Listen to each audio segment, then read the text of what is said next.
adversity? Bring it. The struggle? We welcome it. Snooze on life? Never that. We are Dave Regina and Mike Pirelli, and this is the No Snooze podcast. Come on.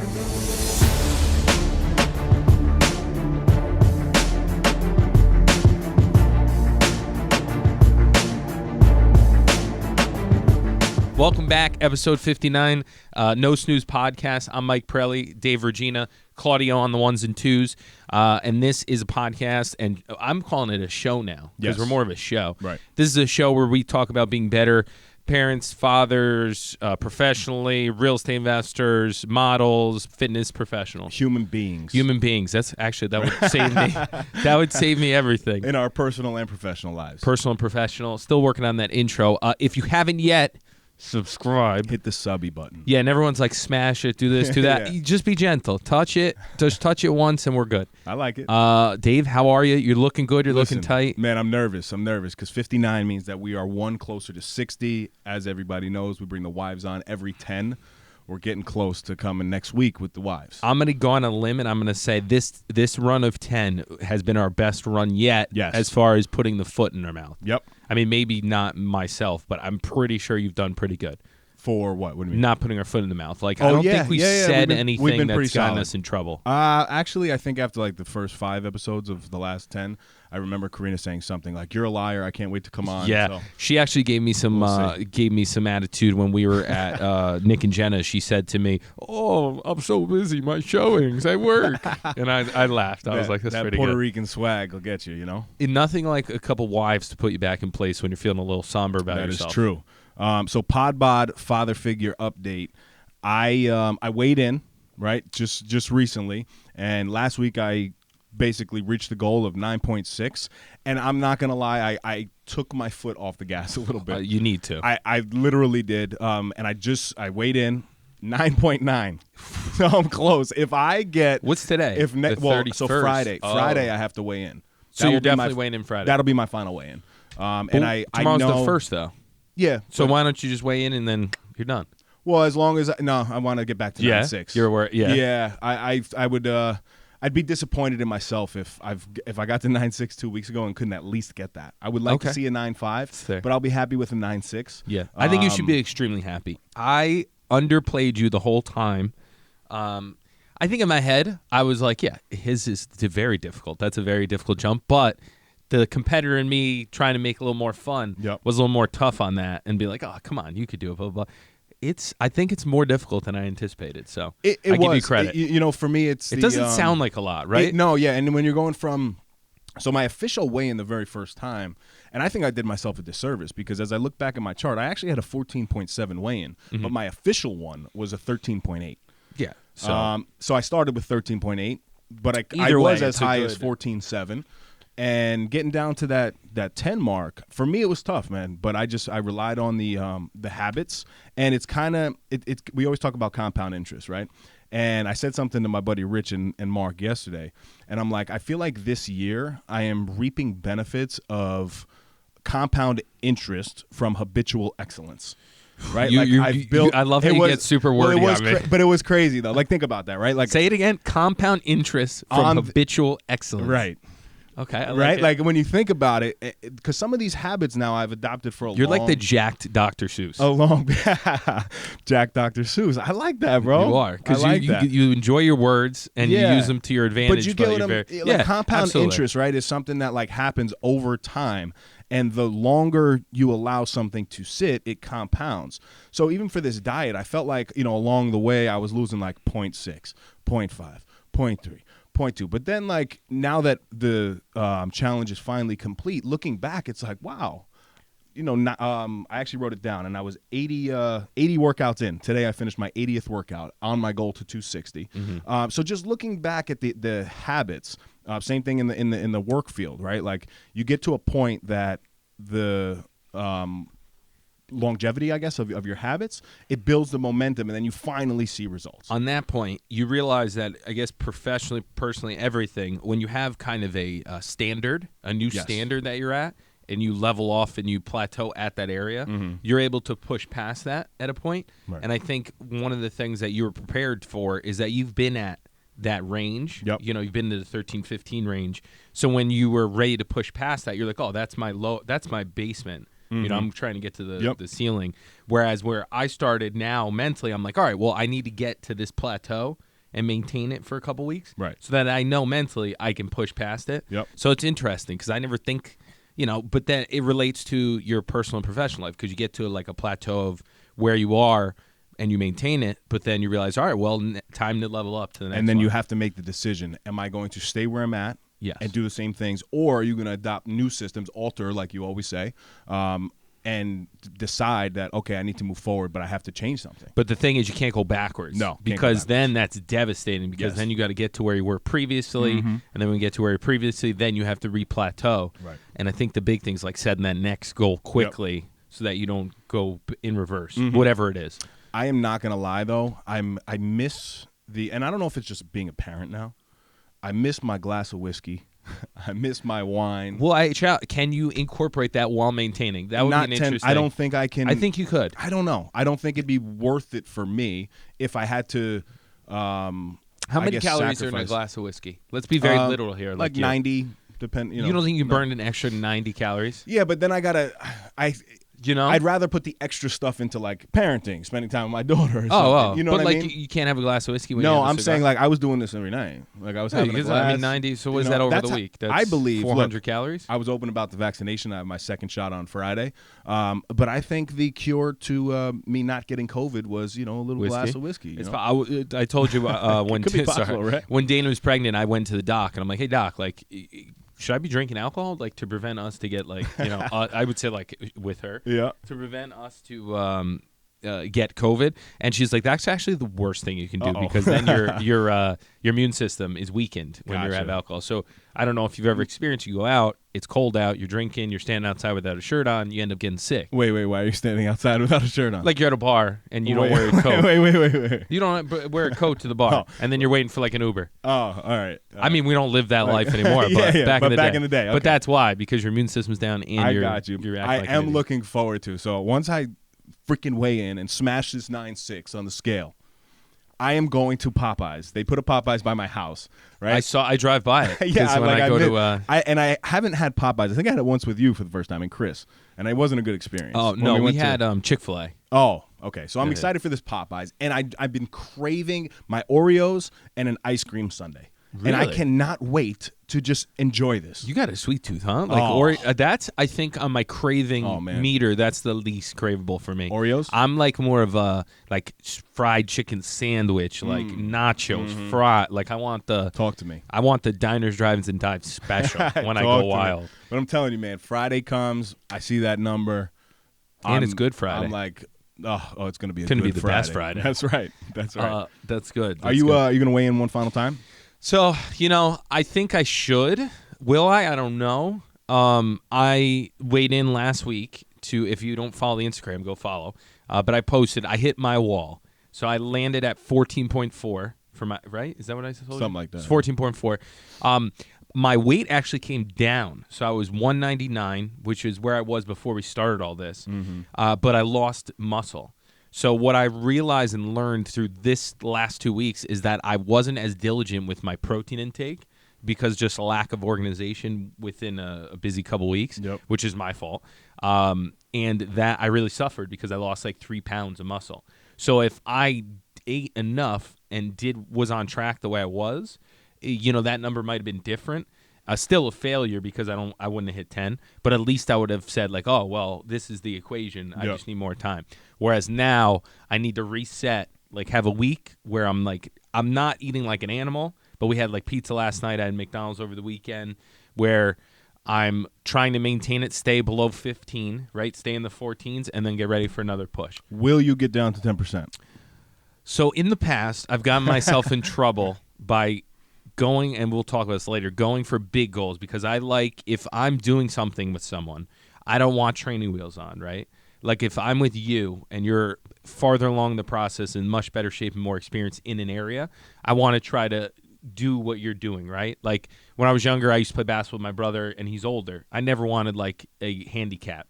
Like even when I golf with people, I hate getting handicaps, right? I need a handicap. I'm not gonna lie. I know, but you feel like you're if I'm going to compete, I'm going to compete. Like I don't need points. I used to get pissed when people would spot you points because then they're saying you suck. Yeah. And so anyway, in the past, it's worked. It's always worked, right? Like I made progress. I'm probably in the best shape of my life I've ever been in, but I failed.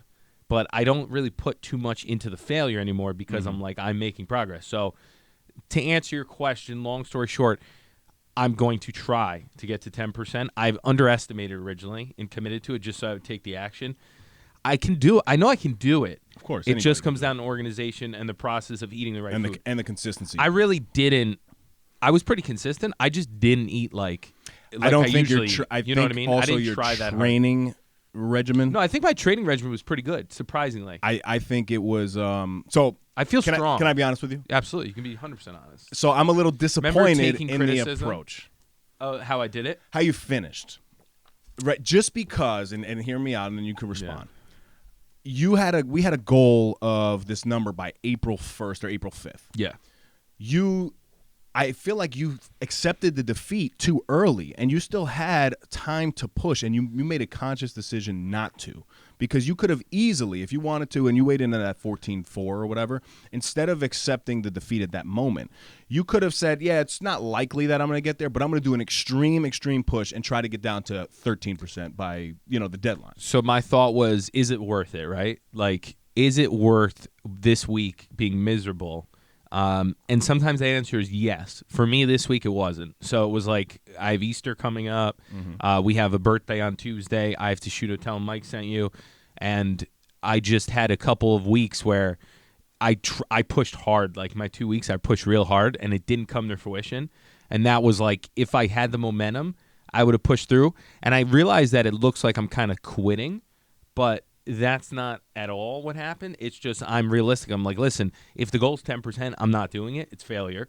So I'd much rather reset this week, enjoy this week, and then go into the next. You know what I mean? So I know what you're saying. Yeah, no, because I kind of agree. I would say at 14%, you failed. Yeah, absolutely. But to me, if it was like 10-6, yeah, but it wouldn't have been a failure. But I'm not even in or that even 11. realm. I know. Like I'm not even in the ballpark. Right, so I 100% agree.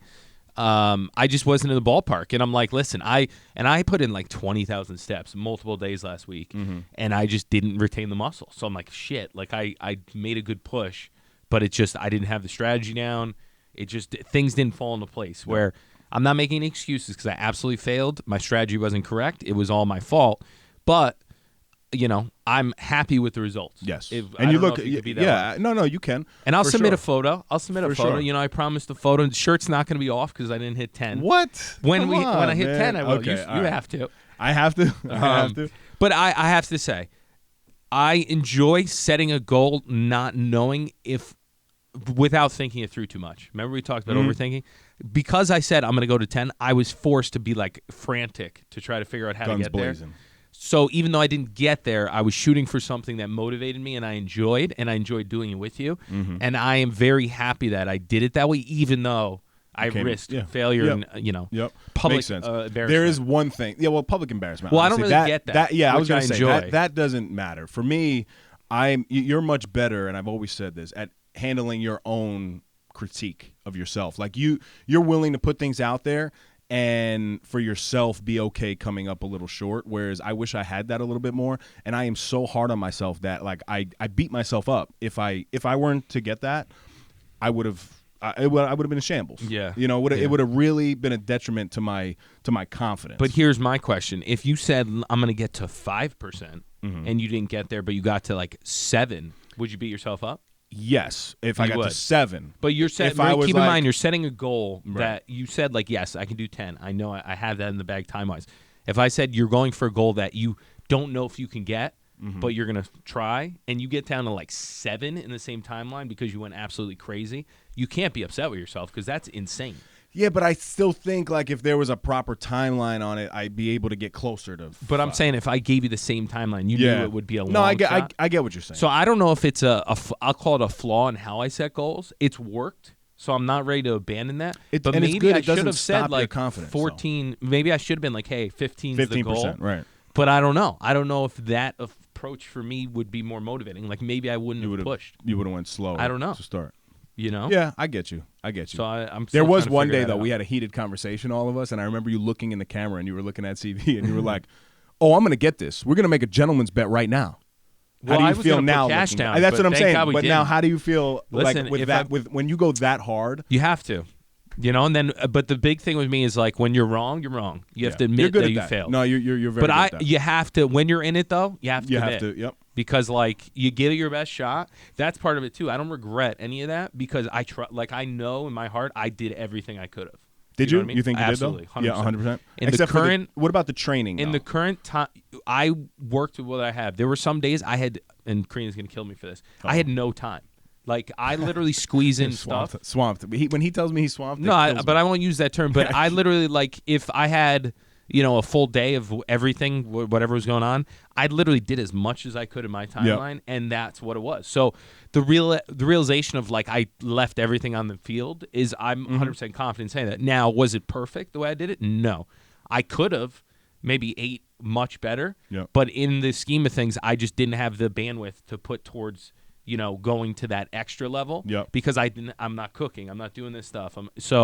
I picked an angle and I was shot it. I just, you fail. True gentleman. You handled the defeat well, much better than most. I'll tell you that. So here's the question, right? Like, this is a good story. This is all good in theory. If I actually get to it in the future, then all that I'm saying now makes sense. If I don't, then I'm all full of shit. Right? Yeah. So it's like I'm extending my timeline. Well, that's what I'm asking. Like, are you? I failed, but I'm saying are you willing go out, to stay on track and try to get down to this 10%? So NBA, right? Yep. If Jordan played the Pistons and he lost the first year and he Yep. didn't go out and win the championship the following year and he talked all that talk, Yes. then he's not Jordan. Right. So I'm not saying I'm Jordan. So are you setting yourself up for an all or a Fugazi type of situation? But I'm not throwing a timeline on it, right? Okay, all I'm right. trying to get maybe. So I it could be should. 10 years. Are we putting another gentleman's bet on this one? It could be 10 years. Oh, yeah. What are you willing to put up against that? Yeah, well. So if it's for money, I got to negotiate because in the past when I paid up for a bet about the subscribers, I didn't think it through. Now I'm gonna start. I'm actually gonna put realistic ones. Right. Well, you for have to money. too because it's like an accountability. I thing. also we didn't do like I didn't know what 10% looked like. I know, but even me, like when I'm telling you, man, it was not easy. Like I've always you might be built better goal wise to knock out stuff like that because you're so organized that you're But it's the same for me. Where I do well is I literally have it's the system that I adopt for everything. Yeah. There's no difference if I'm doing a work goal or I'm doing what I just did with the body challenge. And again, was it the craziest goal in the world? No. In the grand scheme of things, does it mean anything? No. For me, it's cool. it's a confidence. You'll be able boost. to say that forever. Yeah, but it was when I'm like 35%. Absolutely. Yeah, dude, that's what I do it for is the story. Exactly. But for me, it's the confidence boost and to reaffirm that my systems, are good systems that are making progress. Yeah. I do want to speak on we had a great conversation last episode in regards to CV asking us the question, when is enough enough? Yeah. And this was like haunting me. Do you think we had people that sorry to interrupt you, do you no, think it's good. people were like, oh fuck these are they like screw these guys? No, I don't think so because I think people either relate to it or they don't. That's a good point. You know what I mean? Like I still listen to podcasts that I really don't relate to. I mean, I listen more on like my leisure time, but then I have my podcast that like I'm trying to like get better personal like a self-development or targeted whatever. podcast. Right. But yeah, for people who don't relate to it, I mean, I think it's fine. It's just like kind of an entertainment thing for them. Yeah. But really what I was thinking, and I always preach about this like alignment in my life, right? And what I kept thinking about, and I didn't say it because when the thought happened, somebody else was speaking and I didn't want to cut somebody off, but it was like haunting me all week to say it. And what I really wanted to say back to you when you asked that question, CV, was we're all married men here. Do you ever get to a point in your marriage where you're like, I'm not going to work on my marriage anymore, right? I'm not going to work on the relationship. And if you do, I know that two of you specifically don't because I know I don't, but it's something to think about, right? And it's the same exact approach to anything else in your life. When do you ever get to a point that you're just like content? Oh, I'm not going to not going to work on my marriage. I'm not going to get that cup of coffee for my wife. I'm not going to do something nice for my partner. I'm not going to do something good for my friend. You never get to that point. Well, at least I don't. So when I speak about the alignment, that was something that was on my mind, and it didn't leave, and I had to regurgitate it just so it would now be off my chest. But does that make sense? It's a good way to look at it. I think people do that in certain aspects, right? Yes. Like they just need to, myself included. Like there's certain things that you get complacent about. You just got to keep. I don't know. There's no right answer. That's the thing. No, I know, but to remove the savage mindset for people who might have not liked what we were talking about. That's my rebuttal back to you. Yeah, I don't know if it was savage. I mean, your chest motions and your hand motions right now are very savage, and I'm like, wow, look at that thing. It looks like you could hold your microphone. You're distractingly big right now.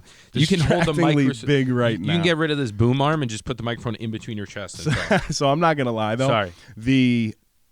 The part of me being so conscious of hitting up to I actually upped it all the way up to 320 grams of protein at one point for this diet. Yeah, and I can't sustain that because that I don't think is healthy over a long period of time. I don't think people realize how much eating you really need to do. Like, I didn't even notice it. Right. But the days where you fall behind, like I was doing the 1 meal a day, which I can still incorporate, but it's so much eating throughout a day to try to get that protein with real food. Right. Like, yes, you can just bang shakes all day, but it's banging different. shakes is fine, but you also like aren't as full, so it's harder. And supplements are meant to be supplemented into your diet. It's a big difference when you're eating steak, salmon, turkey, whatever beans, protein that you eat. But my just point the is that so much food you ate. Yeah, I know. What did you eat the most of? Like I saw salmon and steak. Salmon and steak You're every a steak night. guy. Salmon and steak every night. But like, what were the in-between meals? Because just ground turkey and grilled chicken. That's it. That's it. That's it. That's where you're. So when I talked to Pump to the Max, Daryl, he said the same thing. He's like, you got to eat the same. So I'll talk about it today. But one of the things I get fatigued on is measuring everything, because if it doesn't have calories and stuff on it, because if it's like chicken or something, there's so much extra work. My head goes. I'm like, oh my god, I don't know what this is. Am I going to go over? Am I going to go under? So by you doing it the same thing, it's scalable. Yes, which was smart. So I think if I go to that next level, I got to basically adopt that. And what that does, that next level for me, is the mental toughness piece, because it's very easy to just, I'm just going to scoop this chicken. I'm just going to scoop this. But it's a discipline. You're removing variables, yes, too, and which it's a self-discipline that when I don't want to weigh this food, I have to weigh it. Now I don't even have to weigh it because I know the amounts. Like if I'm doing 2 cups of turkey, you know exactly. I know what it is. If I'm doing chicken tenders, grilled chicken tenders, I know that 5 grilled chicken tenders will get me to my number. So I do that every day. And like we said before, like I thought my processes, I thought I was ready. I was ready for like a busy week, a good push, and they just crumbled. Like they, to an extent, stayed intact, but the dieting, like intake, it didn't stay intact because I wasn't ready. I wasn't organized. No, it hit me kind of. I got punched in the mouth by the week. That happens. And I tried to hold on. You know when you're like you're in a fight and you're like, all right, I think I got a shot, and then you weigh and you're like, damn, I got knocked out. Mikey Balboa. CV, you giving us an update, my brother? The Step King. Can you step on? I can give you a quick little shorty. Talk to us. Talk to There's me. good and there's ugly. Wait, time out. Before you say anything, that photo you use, awesome. Oh, in the last photo, you're just like right here. So should we look like this? Yeah, should we just look like this? All right, CV rock. The ugly first. The scale. The scale has not shown any progress.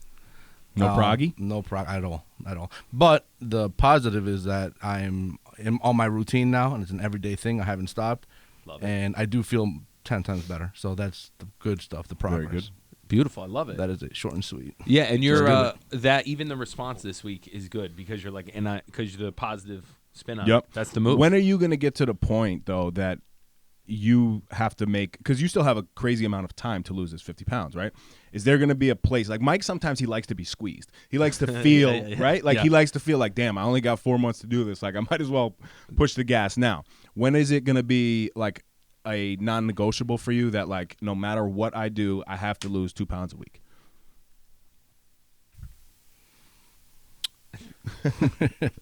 We gotta get one with the mouth. I guess once I run out of excuses. Okay. I got a question. Ready? And I'm gonna put Dave on the spot here. Yep. If we put up a certain amount of cash, if you hit the goal, would that motivate you at all? Not at all. What? So I don't know. What motivates I don't you? know. He battles a mental. Dude. I'm self-motivated. Is it like a trip? A trip? What? You gonna send me on a trip somewhere? Let's talk. Camera gear? Where are you sending me? So part of what I think about is like everyone's motivated in different ways, but if you put something in place, then there's a little more fun to it. It gets a little more like I know for me, it's always when me and my brother bet money. Yeah, that's when I'm like, all right. Yeah, you guys always go next level. We with used to do it all the time. Every year, my dad, too. Every year with the holiday, we you guys used to do that. one. My dad put up cash for a competition I won because I'm like, oh, I'm not losing that, especially cash. I don't know why, but it's always been something. So my thought was like, if we put something out there, it makes it more fun. There's a consequence. If there's no consequence, I hear you. My consequence is myself. Yeah, like knowing that I would. That's I'm a great one to have. I'm dead serious. I don't have myself as consequence. Knowing anymore. that I would put something out there, and then not do it to me I cringe at myself. Do you cringe at me when I do something No, like that? honestly, really? Because when I look at somebody else, I'm like, yo, I envy that. Okay. I really do, because I'm like, appreciate that. I wish that I had this thing, and I don't know where I adopted this from, and it is a personal flaw. But it's a good thing. I don't think it's a flaw because man, it's good and it's bad because different, but you have a different model. Like I just said, you put up stuff that you're gonna do. Like you calculate it, right? So by you calculating, you realize like I can do it. Well, because it's realistic. I don't like unrealistic. See, and I'm the other way, which is fine. Unrealistic so when I things. don't get it, I'm like, I was unrealistic. But maybe if I adopted a little bit of that, then I'm starting to hit unrealistic stuff. And it's a perfect combo. You know? Maybe you adopt a little bit of this. I need it. I'm telling you, man. It's not. I'm my own worst enemy when it comes to the movies where they like combine people. Yep. We should have like a superhuman. And you know what it really is too. Like I remember the very first feeling, and my dad would probably be able to tell this feeling the best. Happens to be with your favorite sport, CV, soccer. Football. Football. Don't disrespect I was the 5 sport. years old, and I lost a soccer match. I was literally like, Dad, I'm never playing again. I'm not shaking anybody's hand. Were you a sore loser? I was first of all, I was a sore loser. I'm being honest. I still with you. am a little bit. I am an extreme sore loser. Yeah. I don't know anybody in this world, and haven't we had this conversation before, who, besides my wife, because she literally will play a game to lose, because she's like, yeah, it was fun. Kudos to you. Yeah, kudos to you. But I don't like to lose. Who likes to lose? Like, who literally is like, I am so excited that I lost this competition, this day, this game. So my dad at 5 years old, I did never play soccer ever again. But I had to learn, okay, I have to shake people's hands. I have to look them in the face. I have to say congratulations. But still to this day, when I have to do that, like I'm in this interview process, right? And it's still very, it's almost leaning towards like I'm not going to get it. I'm going to be so pissed off at myself. I'm going to be so devastated. Is it going to stop me from moving forward? No. But you think I want to see somebody else that's in that job that just took what I was supposed to get? If that happens, I'm going to be distraught. Yeah. So I'm not going to lie about it. Yeah, I just don't. Fair. I don't like to lose. I really don't like to lose. And I envy people, I guess, that can just sit there and be like, you know what? It was fun. I lost. My, you know who's the most competitive in my family? Can you guess? Your mom. Right? Yeah. Isn't that awesome? Yes. I remember with the my God, dude, even the about 5K everything. she did back in the day, I remember. So I have to give my mother credit. So she came and helped and my dad as well, but she came to help organize our house because we just got the CO. So we can talk about that. So that's good. But she came in. She has more energy than me. I thought I had high energy. Came in hot. Drinks no coffee. She's just fired up all the time. Coffee? No. Wow. And she is wired. That's crazy. But she's I mean, I give her credit. But anyway, she's the most competitive in our family. Yeah, no, it's interesting, man. And so Callie, I see it. She's very like me when it comes to that. She is the most persistent thing on this planet. Mm-hmm. And Karina and I would say, we're like, I don't know, we're screwed on this one. Yeah, it's good, though. That's all good. I guess. So the point being, CV, if you come up with some type of competition thing that would we can be involved in, either with contribution and bet against or with, or do it with you, I'm down. You just got to figure it out. Yeah. Because I find that's where like the most fun happens and you actually do things is when there's some type of competition, the public knows about it. You know, people, I want to thank everyone throughout this process for being so optimistic. Yeah. I post like, do you think I'm going to hit the goal? And like 80% said yes. I'm like, you guys are nuts. I'm not going to lie. There were so many people that reached out to me personally. Devastated? No, that were, like, wow, I do think he's going to get it. But then there were a couple of them that were like, there's no way. Yeah.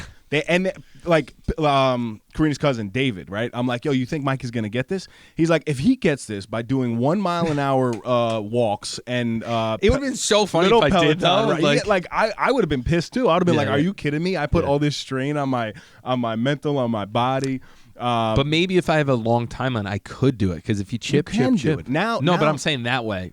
Yeah, but I think the weights are the key. I just gotta make sure the weights. It is. It definitely is. All right. Enough of the rambles. Can we move to? I just really want to update you, I guess, as a conversation. But had an incredible weekend.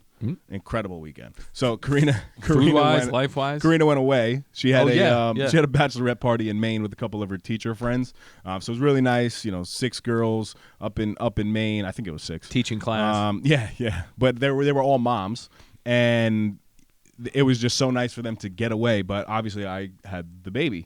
So Callie actually met my grandmother for the very first time. I saw that. Yes, we haven't seen her since the pandemic started. She was, extremely nervous about the whole thing. Didn't really want to step outside until she was vaccinated, feel a little bit more comfortable. So it was her 80th birthday. We took her to Cheesecake Factory. Never been. Heard it's great. Crushed Oreo White cheesecake. Plains? Is that? We went to the one in Palisades. I crushed Oreo cheesecake, yeah. No, Oreos, he was saying. Oh, or regular Oreos, yeah. But big no, difference. I crushed Oreo cheesecake. We ate like savages, but it was just a nice, a beautiful thing. I caught a nice picture. Oh, I had posted it. Yes, that's what you saw.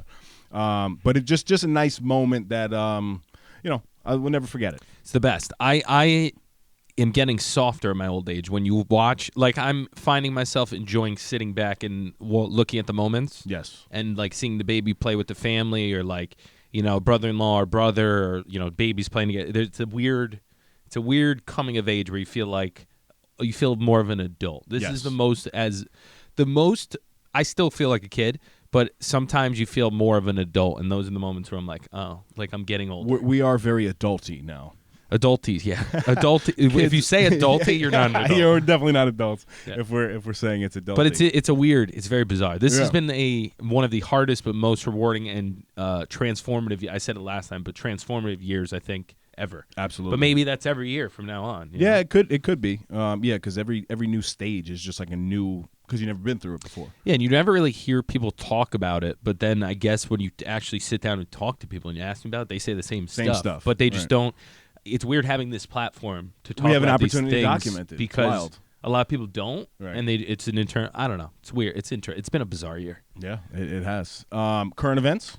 Current events. Let's go, do you want me to lead off? You take us. So I didn't know about this through. I don't watch any news, right? Like I get my news through Dana telling me what's going on, or like Patrick Beck David, or like someone else talking about it. So I was listening to them, and they were talking about Lil Nas X. He did a collab with Nike. I don't know why I've been on a collab kick. Be careful of the verbiage, I think. I do not think it's an actual collab with Nike. Is Nike going to come sue us? Because it's good promo. No, not sue us, but Nike so he did took not Nike back shoes. that. Right, correct. He took Nike shoes. He put in like red dye and then put one drop of blood in each. That's weird. Smart. It's kind of savage. So, but I don't know him. I don't know his music. I don't know anything. I just know that he is always in the news. I know he's like his song "Old Town Road" was the most streamed ever. But explain the purpose of the. Is it a demonic thing? Yeah. So it was like they're called the Satans, and then the end of my phone number is 2666, which I have to get changed. Oh wow! Because it's been like that forever. And when we got married, the priest was like, "What's your phone number?" And I was like, 9402666. And the guy was like, he looked at me. I'm like, yeah, I got to get that changed. But anyway, so he did this with Mischief is like an art company or something. Yeah, I believe so. Well, whoever. He did a thing. Mm-hmm. He sold 666 of these shoes. It was to promote his song where he gives Satan a lap dance, something crazy. But my point is, like, he's all over the news. He has parents in a tizzy, which if you look back, there's a doc called Supermensch, and it talks about the guy who promoted for a bunch of bands and like Alice Cooper. Mm-hmm. And he says, which Lil Nas X is executing, the more you can get parents to hate you, the more famous you'll be as a performer, because kids do what the parents don't want them to do. So by being the enemy number one, you are going to be relevant, and kids are going to be diehard for you, which I'm not saying it's good or bad, but I'm saying that's how it is. Yeah. So by him doing this angle and pitching the story of like, these are the Satan shoes, 666, a drop of blood. Like marketing wise, you have to appreciate the skill. He's a genius like Takashi. But right? You know what I mean? Yes. But my daughter will not. Yes, which is fine. I'm not saying you have to support it. I'm just saying if you take a look at it and just look at it for what it is. Yeah, his strategy is pretty. He executed pretty well. Because apparently they sold how much? I was going to say ones how much with are holy they? water in the shoes, and it did really well. How much? How much for each pair? I don't think they were too expensive. I don't remember. Oh, $1,060, like $1,060. Oh, $1,060. Because there's some thing in the Bible talking about seeing Satan for a scripture. Okay. But the point being, hair on me. If you don't learn anything, there's a guy on eBay. He bought a bunch of random things and he put a story to the items and then resold them for like 10 times the amount. People buy stories. Yes. So when you sell anything, if you can attach a storyline to it, that's the move. Like No Snooze. Exactly. It's right? a story. So when we go public, I mean. Well, that's the whole thing. It's like when you wear a hoodie, you're not just wearing the brand. You are the brand with us. Mm-hmm. You are getting up. You're adversity. You have a huge chest. You're flexing. You have a beard. You're 10%. You fail at your 10% goals. Like you're a part of the movement in the community versus just wearing a shirt with a logo. Dude, you keep seeing me reach at my neck. I feel like I have one of Karina's hairs like wrapped. Does that ever happen to you when you wake up and like your wife's hair is on your hair might be longer than Karina's in your beard. Okay, question, random. Are you done with the? Sorry, yeah, I'm done. No. I'm not rushing. I don't want to cut you off. So I always get this thing when the weather gets nice. I have a thought that I want to shave my beard. Right? Okay. It just happens. It's just something that always happens every year. Because you're hot? No, just because like when the sun comes out and it's nice and the birds are chirping. Like I just feel that it's time for a little change, and the beard is more wintry. So every summer season, I debate shaving my beard. You change your hairstyle usually more than any woman or more than any actress. Like I think you like something new. Yes, I do. And growing it back out. I think you like the process of I do, but it. I regret it every single time that I do it because my chin goes away. It's like I don't have a chin. I think if you do it, you got to put a link to something where people can participate. And then, should I just do beard content as it grows back? Yeah. I don't think I can shave it, though. What do you think? Listen, I wouldn't if I had that blessing on my chin. You know what I mean? It doesn't matter if he cuts it off; it'll grow back within 3-4 days. Yeah, but it's back to normal. I remember when I shaved though. CV looked at me like I was an alien. Well, I remember what I said to you, which this is a little bizarre to say, but I'm like, you're hiding some good lips under there. Oh yeah, it's distract. So. By contrast, they look small, but then when they come out, they're like pop. But I don't know if it's I don't know. It's not weird. Random stuff. But it's also maybe how you take photos. Just duck face. Should I shave my beard? I've tried to grow that multiple times, and I enjoy the process. But when I look back at photos, you end up stopping. It's too itchy. Like my skin goes nuts. Yeah. So I would have to. But the clean shaven look I think is a life for me until maybe one day. I go on a hiatus and I'm actually able to grow it come back uninterrupted. Come back with a sick beard. Imagine he comes back 10% with a sick beard. Sick beard. Is that the clue? That's the maybe goal. Like pulls fat. From that's your body the goal. Into your beard like a chia pet. I thought of you on my current event, by the way. Oh God, what could it be? Have you ever heard of the 'Ndrangheta mafia? It's like the mafia, the organized crime. No, in Italy. So I wanted to watch a show about it, but Gomorrah, I think in Calabria, right? So I'm Calabrese. Back in the day, Uncle Tony, Uncle Tommy. Oh, it's the my prequel, Uncle Tony. right? What? No, it's not a movie. This is a real thing. Oh, I thought it was a prequel to Sopranos. No. I'm just saying, my Uncle Tony, my Uncle Tommy, my Tommy, Uncle Vinny. I know Tommy. We would sit around and we would talk a little funny. 'Ndrangheta mafia stories. So there's this guy. Wait. You can't skip over. We mean Drangheta, like not them being in. They would just tell me. Would you have a heart attack? Yeah. They would just tell me stories about this mafia in Calabria. Okay. So there was just a personal, I guess, connection because I've heard of it growing up, right? And they always used to scare me with these stories or whatever. So I'm running through the current events, and I see this one pop up. And this guy, since 2014. He's a member of the 'Ndrangheta mafia, and what does that mean, 'Ndrangheta? Sorry to interrupt. I don't. That's a good question. I should have. We'll I should have probably. We'll but it's weird. It has an N first. That's Ndrangheta Mafia. Okay, right? go ahead. And we should link the pronunciation too because I'm fucking it up. It's gonna be way off. Right. But so this guy, he fled because he was about to get caught for whatever, being involved in the organized crime. And he fled to Dominican Republic since 2014, living a very quiet life in the Dominican Republic. He has a passion for cooking Italian-style dishes. He thought it would be a good idea to create a YouTube channel, but not show his face. Hilarious. So this thing gets his body, right? So this thing gets bigger and bigger and bigger. Now the feds are onto him for like the past 2 years, but because he doesn't show his face, the proof was like tough. But then one time he would slip up and he would show a tattoo.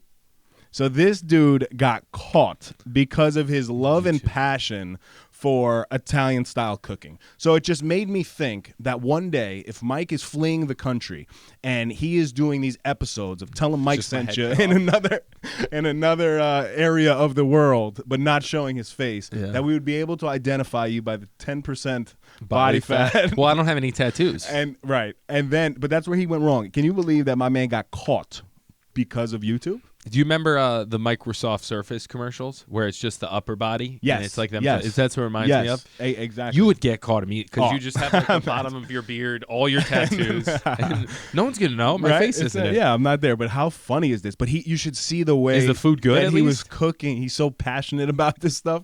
And the fact that he was dead serious about putting like was this he talking YouTube in it too? channel. No.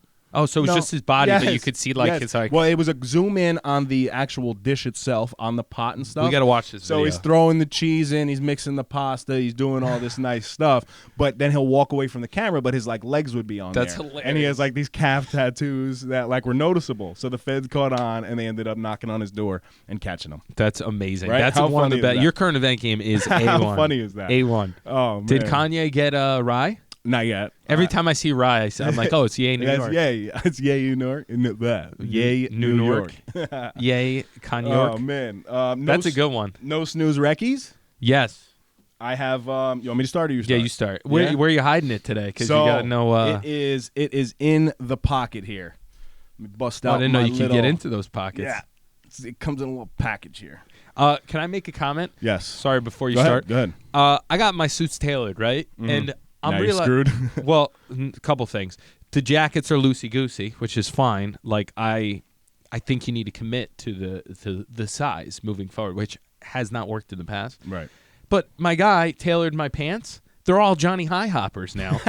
I'm like, so I've had multiple people. I've had multiple people say like, "Did you have a growth spurt?" And I'm like, my brother hit me with it. A couple clients, and Really? I lean into it. I'm like, yeah, I need to show off the socks. Yeah. But in my head, I'm like, yeah, these don't fit anymore. I don't know what Hey, happened. but why? Would you get longer? No, they when he measured them, he did a little. But that is cuff. proper, by the way. I don't know. It is proper. It Because might if I be- stand up, mine are, I think, the same length. You know what it is? Because I think I finally put a hole in my belt loop Yeah. where I can actually – I need new belts too.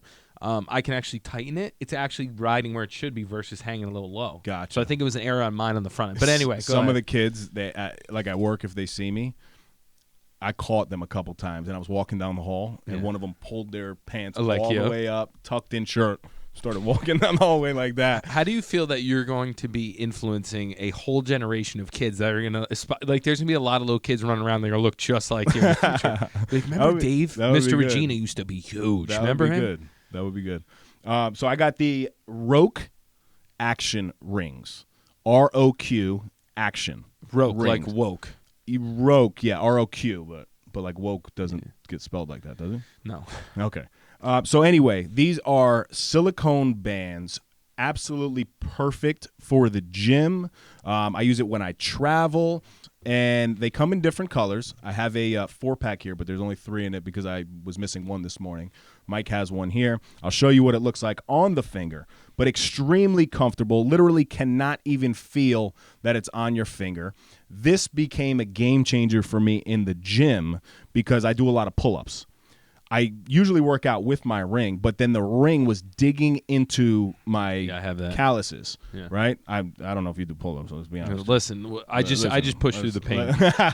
Let's not get crazy. But perfect for traveling, perfect for the summer, right? We live on the lake, so you don't have to. Yeah, ring. you don't have to worry about losing the ring. Because sometimes my ring feels like a little big on me. I don't know why. Well, in the cold, I think it or gets the body loosey, fat. I don't goosey. know. Or Yeah, the it could body be body fat. Could be. How much body fat is on your fingers? Right. So I wear a size 10, but It actually fits me nice. Yeah, I found this company. I think I found them on Amazon because you can get it on Amazon. But I bought it at roquaction.com, ROQACTION.com. I bought a 4-pack. Guess how much? $10. $12.99. Oh, I was right. close. $12.99 for the listeners. You know, Davey Deals always comes. What is the promotion, David? Always comes with it. Type in welcome 10 at checkout, and you will receive 10% off your order. So it's a great looking band, honestly. Like here it is with even a nice watch on. Just extremely durable. They have it in men's and women's. It's great. You know what it's great for too? For swelling, like during pregnancy. Right? Not that I know what pregnancy, but I was a little swollen myself. But even for women, when they get swollen, it's a great thing. And there's no worry about it. I mean, God forbid you lose it, no big deal. So it's just something that I wear pretty much every day in the gym. You know? Listen, I like it. I used to tie my ring to my shoe when I played basketball just so I didn't lose it because every once in a while it would slide off. Or, I mean, I dislocated my pinky pretty badly. And if that ring's on, ring's gone. You know? So you can have that one. That one's for you. Appreciate it. You know what? I'm just going to fight through the pain when I work out. I'm just going to be. I'm not going to be. All right, fine. What's next? Are you going to wear gloves when you work out? Never. Yeah, what do you look down on people that wear gloves? What if they do stuff with their hands like they massage or something? Let me look into the camera here. Any man No, don't do it. who wears gloves in the gym. Do it. You are soft like wet flowers. What? Yeah, just wet flowers. Yeah, like think about that. A wet flower. Like wet bread would be. Oh, that's soft. even better. You are soft like wet bread. Absolutely atrocious. I'm embarrassed for you. I am embarrassed to be your friend. So where do you draw the line? Because you know how they have the wrist straps to help with pull-ups and stuff? What do you think about those? Wrist straps when you're deadlifting, and you better have at least 405 on the bar. So that's 4 plates. There's a purpose for that. That's like a weight belt. If you walk around with talk to me about weight belts. You walk around Go on a rant, Dave. If you walk around with a weight belt, not putting weight on your belt, I'm talking about like an actual like to lifting keep your belt frame. You better be deadlifting some heavy shit. You better be squatting some heavy shit, because if you're walking around with your gloves on, your wrist wraps, and your actual belt, you're soft. Wow. Okay? There's a time and a place to use it. I apologize for the rant. No, I like don't work out with me if you show up with your gloves on. So my favorite, one of my favorite receivers was Wayne Corbett, and he would never wear gloves for football, right? So I tried to adopt that. Freezing. I don't know if it's the right move. You know what it is too for me, because I used to wear gloves. Not gonna lie. all that. Not gonna lie. Yeah, I was gonna say I thought you wore gloves. Were the fingers cut out? Back in the day. Don't that's give me a that's back in the terrible. day. The difference is once I realized that I couldn't pick up the same amount of weight with the gloves and without the gloves, I immediately stopped. Really? Yeah. Wait, why? Because it's harder to grip. Because there's a bigger. Oh. Yeah. So as soon as I figured that out, I'm like, I can't be doing that, because you rely on the actual glove itself, and you can't lift the same amount of weight without a glove than with it. I used to like the straps because you can get a little more torque and connection, but then that's you realize a purpose, it's kind of cheating. That's a purpose when you're lifting heavy weight. But you're kind of cheating because I don't know. But the reality is on a heavy deadlift, it allows you to not focus on the pain in your hand. But you and got really to, right? focus Isn't on that the part form. of everything? Is like I agree. There's a saying like the weakest link in a chain. You're only as strong as your weakest link of a chain. Right. So like if your forearms are weak and you can't lift it. So we used to have a challenge. I don't know. I don't know what the right answer is. We used to have a challenge, and it would be a 315-pound deadlift. Not crazy weight on a deadlift, but heavy. Yeah. And we would do it for repetitions. And we would only do it without the gloves. This was when I was working at House of Sports as a sports performance specialist with all the athletes. So it was just a nice challenge that really built up the strength. And it's a mental toughness thing, because you literally will rip your hands. Yeah. You know? So, I don't know. If you wear gloves, I don't mess with you. Okay. Sorry. Anyway, so minor gloves. No, I'm just kidding. I will be mortified. I feel bad. So funny. I will feel bad for people, though, if they come up to me in the gym and they have gloves on and they're like, damn, I listen to your podcast. All right, so that's what Dave thinks about. I think whatever works. Like, keep doing your thing, and if you're happy, you're happy. Thanks, Dave. Mike, obviously, look, if somebody were to wear gloves in the gym, it would be Mike. I listen, I would mess with it. I could see you getting a brand new pair of gloves. You know, I like. I'm just kidding. Your gloves are perfect. So I love it. You're perfect.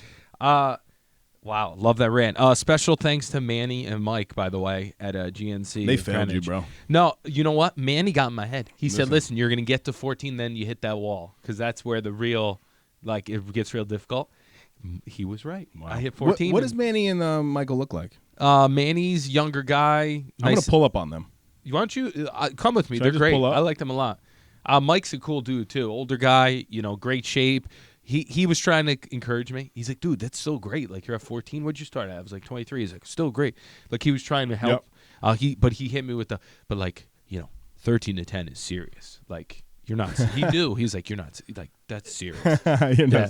But good dudes. But anyway, so on that note, I got a scale, which I used, a weight scale. I think that's the scale that the mafia was using that got my boy caught. Listen, multi-purpose for this thing, depending on what you want to use it for. What I did, I weighed out food with this, right? Is it gonna? Let's see how durable it is. Hold on. Yeah, I dropped it. Oh yeah. So I walk in and I have coffee, water, and then this in my hands, and I drop it on CV's floor like no one's dropped anything on the floor twice. And this baby, durable, works like a charm. Can it hold me? It can hold you. The big thing that I like about it is that it's so easy. It's 2 buttons, right? It's got a thing that sets it back to 0. So when you weigh something out and say you want to scoop peanut butter, you put the peanut butter on it. You rip it. I think it's called rip. You put it to 0, and then as you take the peanut butter out of the jar, it goes negative. But then you could tell how many grams are in it, right? Gotcha. So the biggest thing that I liked about this, I'm not saying use it every day for everything, but it gives you an idea of how absurd serving sizes are sometimes. Yes. Like, if you really go on a peanut butter kick, like I used to, you can put down like 1,000 calories casually. Easy in peanut butter. Yeah, because 2 tablespoons is 180 calories. Yeah, like the 10,000 calorie challenge. Just give me a jar of peanut butter and let me go to town. Pasta. Easy. Oreos, box of Oreos. So it's interesting because you never have a reference. You just know like, oh, this is bad, this is good. But it's an interesting exercise that I can't encourage people enough. The biggest thing I think I take away from all this weight loss challenge thing is this. There's a reason all of these fitness athletes measure everything. Right. It's because the difference between hitting your goals and not hitting your goals are on here. And I clearly didn't use this thing correctly enough. But it's interesting. It's a great experience. This is on Amazon. AccuWeight. I think it was like $20. I think it's like $19.95. No deals. It's Amazon. Everything's a deal. Pay what it costs. Do you have a weight scale? Yes, I do. What do you have? It looks just like that. I don't know which. Dave's got the same one. All right, Dave's got the same exact one. But it's listen. The more, like I said before, the more data you can give yourself, the more data points. I found myself like you being more comfortable in eyeing things, and then I would check, be like, am I close? Yes. Just like a game. Yep. And you get pretty close. Yes. But if you do, part of a trick I used was like, if I'm estimating and in a rush, I undershoot everything. So like I'll round up. So if I think something's like this many grams, I'll round up a little bit to make sure I stay under the calorie goal. And the scale is great because even for me, like when I do eyeball it and I'm close, if you're off by 15 grams of protein every time, it's a lot. Yeah. It ends up becoming a lot. So when I was shooting over 300 a day, like that was mandatory, And they lie to you. Like why would they lie? Bread and stuff. If like actually weigh tortillas, way off. Like they're like, oh, way it's off. 60 calories, and you weigh it and it's 1.5 servings. You're like, oh wow, like this is full. This is fugazi. The FDA's don't trust anyone. The FDA's got to step their game up. Oh, by the way, these rings are FDA approved. What does that How even crazy mean? is Can that? you eat them? Food and Drug Administration. Yeah, you're supposed to. No, it's snort the them? actual silicone of it. Oh, that was one of the highlights I missed, but whatever. That's a good highlight. Yeah. So that's mine. So here, look. Awesome. Let's see how much is left. That's good stuff right there, my brother. All right. How much was left? What was it? No, I don't know. I don't know how to use this thing. So let's. I don't know. Never used it before. Let's recommend it. That and Dave's Bagels. Go get it. That was the funniest thing I've ever. The bagel.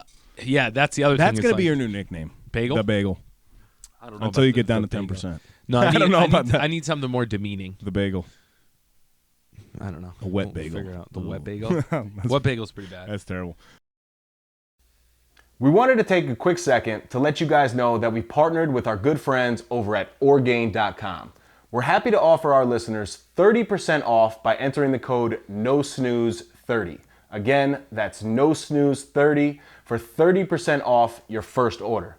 If you're on the market for a new protein powder, nutritional shake, protein bar, or Mike's favorite, collagen peptides, Orgain is your one-stop shop.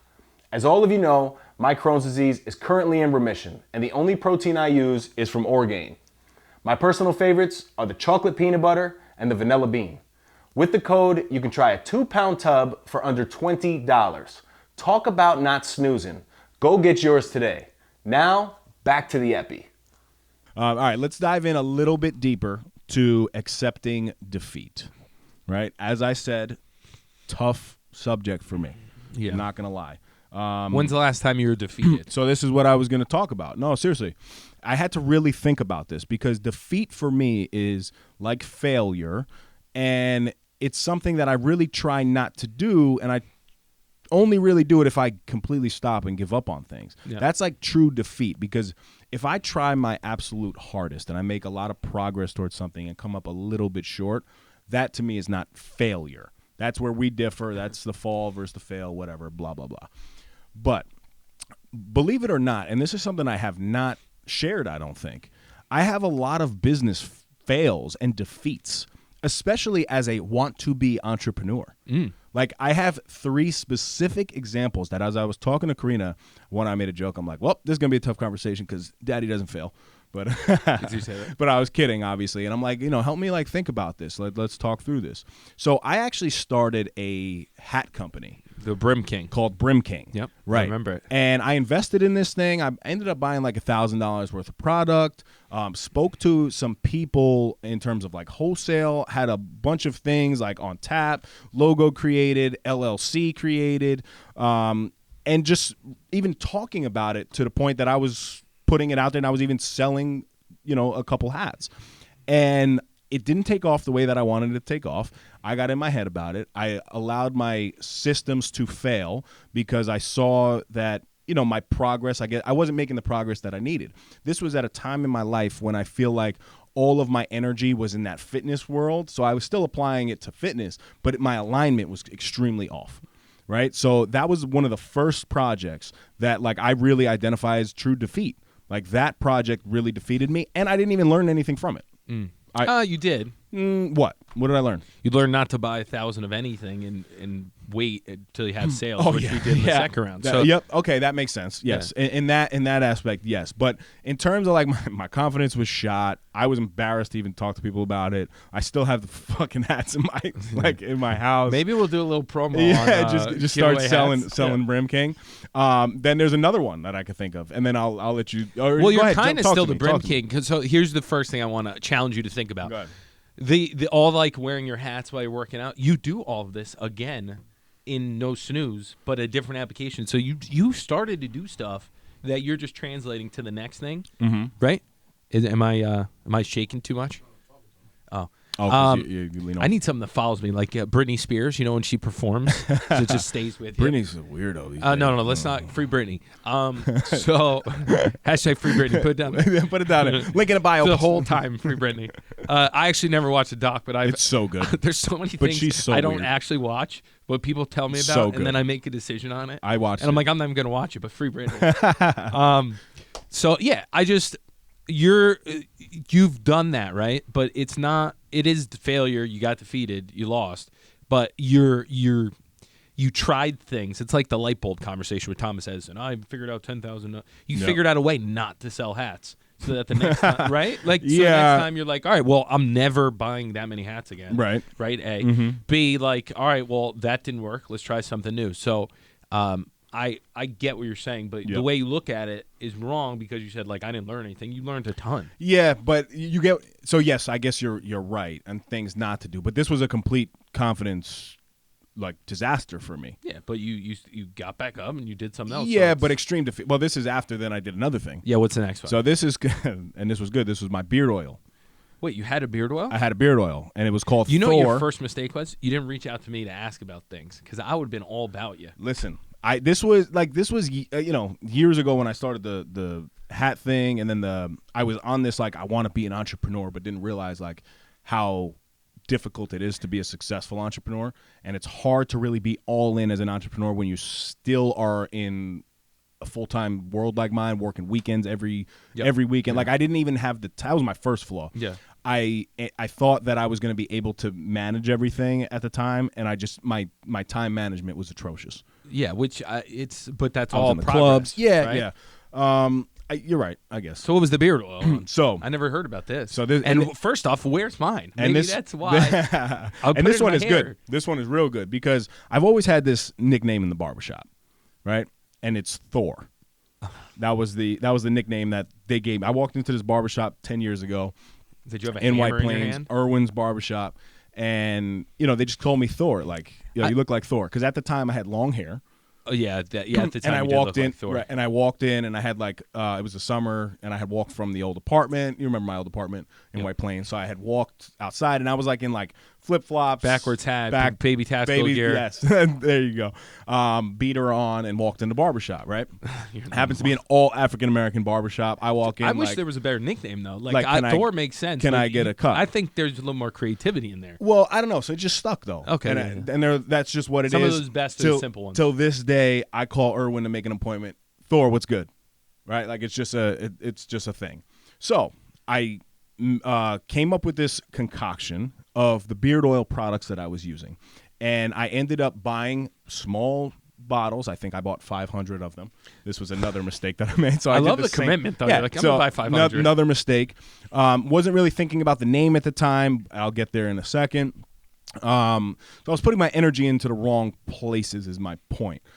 Go so far to go have conversations with local barbershops, give them sample bottles. I gave, I want to say 4 or 5 different barbershops, little vials for samples for people. But at the time, I didn't even have actual product to give out. So when the feedback actually was decent, I got a little overwhelmed because people liked the product, and I still have the recipe. And it was a very strategic, thought out recipe that I actually used myself, right? So that's why I did it.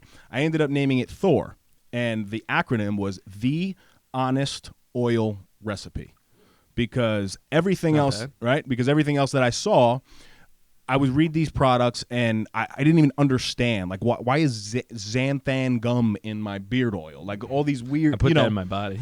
Well, I do too, and Cool Whip. Yeah. I eat a lot of Cool Whip. Cool Whip. So, it had a great name to it, great ring, come up with like a nice logo with a guy who kind of looked like me, backwards hat, tactical baby gear, big beard. And it just ended up dying on me because, again, the progress, even did a couple pickup orders, right? People would come to my house, pick this up. Again, touch base with 4 different barbershops. They accepted it. And then I did not, it came a turning point. I needed to invest a little bit more money because I was out of the actual product. My price point was a little off. I was lowballing it, whereas I should have been charging more for it. But at the time, I was like, whatever. But then I had to make a decision, and it was like, all right, I need like, probably $1,000 to put into this right now to make sure that I can even fulfill this stuff. Died. Yeah, I didn't know about any of this. Yeah, man. I don't think a lot of people. No, it's not impressive. Why is it impressive? The fact that you put a recipe together, branded it, got you. I mean, that's you. That right, I know you're getting uncomfortable. Yeah, but it's weird. A lot of people don't even take that shot or get that far. What's funny now that you say, and there's nothing wrong in being like, I don't think this is the route, right? Like, you're like, it's not bad to cut ties on stuff that doesn't. Well, that's what I did. And in reality, it's not over. It's not dead. Yeah, I mean, right now it's dormant. Yeah, but it was extreme, and the recipe fire. I don't know about honest though. Honest. Well, so I was hair handling. Maybe, No, hair I was, oil. but I was handling a problem. Like The problem, it was a need. It's something you would buy. The problem for me was I really wanted to grow my beard, but when I would grow my beard out, I had a problem of this, like any product I would use, it would still get very dry and I would flake, right? And I have extremely dry skin. So I started reading all these ingredients and really looking at what like not only promotes the growth, but nourishes the skin underneath the beards. But then I would read the products and I would see all these things and I'd Google it and they'd be terrible, right? So I'm like, why isn't they're branding this so wrong? Like, I just want this to be the honest oil recipe. I want to tell you what's in it, and that's it. And it was called Thor because of obviously the nickname. I think there's an opportunity in the future for you still. Oh, look, man, if we want to invest, we want to make it. This is his pitch. Make it a part of No Snooze. Here we go. But for me, honestly, when you just said I'm getting uncomfortable, I'm getting extremely uncomfortable because the way that I handled it was I just let it die. right? I let it die and I never discussed it again. When Karina would bring it up, I'd say, don't talk about it. You know what I mean? I wouldn't. This is the first time that well, it's hard to talk about that stuff. I'm because literally then discussing You're this. talking about stuff that you realized didn't pan out, but you took a shot. You were vulnerable. And there's certain people that I like pulled in a room to like get them to like try to invest in this, and they were about it, and then like never followed up with conversations because I let it die. So that's part of the reason like I never ask for investments anymore. Mm-hmm. It's just all my own money because Right. I Well, don't want to talk to what I people learned, about yes. it. Which is fine. I don't think that's wrong by any means. But for me, if I'm going to take so many shots and fail a lot, Yep. I can't be failing on other people's dimes, which Right. is fine, which it didn't sound like you did anyway. No, I never You were ended just- up you were taking just money, bouncing but I ideas would off hype people up. I would yeah, hype which is people fine. up. I mean, listen. People would literally hit me up like, "Yo, when is this?" And I'm like, "Yeah, it's dropping soon, dropping soon, dropping soon." And then boom, Do you let feel? it die. Do you feel like with No Snooze, you've gave yourself credibility because it's an actual idea that has come to fruition and by some extent is already successful? Do Yes. you feel like lightness in that now? You know what it is too. The two things that I mentioned specifically were too specific. Specific is really good, right? But like when I speak about the alignment, like that's No Snooze, right? No Snooze is a lifestyle. Yeah. Something that I always wanted to adopt in my life. Didn't really have it with the journey. The two of you guys plus me is three of us. Well, you're kind of like two people. So, So four of us. It has become something that I'm so passionate about because this is what I want in my life to be. Not that I'm anywhere near, where we want to be, but the lifestyle of No Snooze and the mindset, it's something that I'll never stop that mindset. But my point being is like you have these things that you try, and then there's something that pans out to an extent. Yes. Where at least you could be like, see, I wasn't crazy. Yes, Like yes. I had this vision. We worked very hard and executed it. Mm-hmm. But there's something that I can go back to those people about the beard oil and hold my head up high because even if they ask about it, like, yeah, listen, it didn't pan out. Maybe it's something in the future, but I have this other thing that is coming to fruition. Right. It shows people that you were just figuring out what application you needed. Right.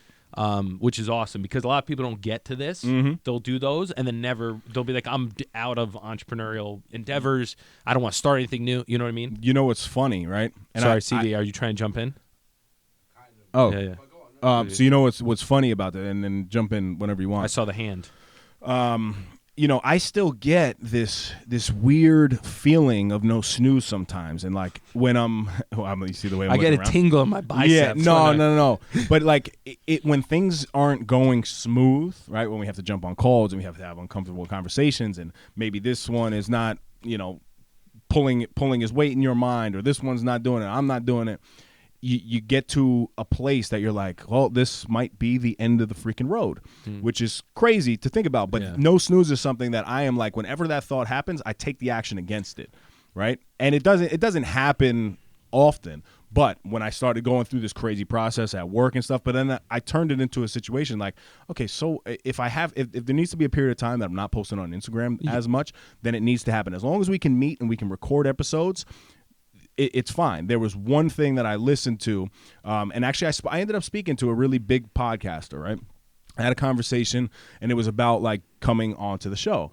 He's like, I would come onto the show, but no disrespect, you have 50 episodes. Yeah. Like, I'm not willing to put my name on something, and I don't jump on anything until I at least see 150, right? Yep. Then I even heard like additional podcasts, and I was even talking about this with Karina, and she's like, oh, I was just listening to, I think, Jackie Schimmel or something. She's a very hilarious person, but she didn't even start to take off until 300 episodes. Made me feel like a real rookie. So like to answer your question, yes, the scent of success, the scent of it, right, is there, is in the realm, but the reality is we're still so young. I think too the way to look at it is like it's an asset, right? Yes. If who knows what it's going to look like in a year from now, Yes. 2 years from now, 3 years from now, but it's going to be there. The dynamics might change. There might be different topics. It might be a different setup as far as show. Who knows? But it's there to be reworked constantly. Yes. So it's like you can't get too hung up on what it is, what it's going to be. You just got to keep reworking it and keep doing it. Yeah, you just keep doing it. Keep and you swings. guys have been more beneficial than you even know, because the level of accountability My guy. that I just know that you're on the other side, even if you're I know you're depending on me, right? You know Yep. that I'm depending on you. Yep. So it does create that additional layer. Like I got to be honest, if I was going through what I was going through now with the baby, with all the stuff with work, and I was by myself, I probably would have tapped. Yeah. Like at that time, and it literally was just very recently. And I'm like, you know what? At the very least, what we're gonna do and what we're gonna continue to do is put out the episodes. It's always content that can go back. So if it is a busy time in our lives, like you were saying, and Instagram can't be as thriving as I want it to be, it's okay, because then when it's just one avenue too. When things die down, and I'll be able to get back on track and catch back up. That's the thing, right? It's like there's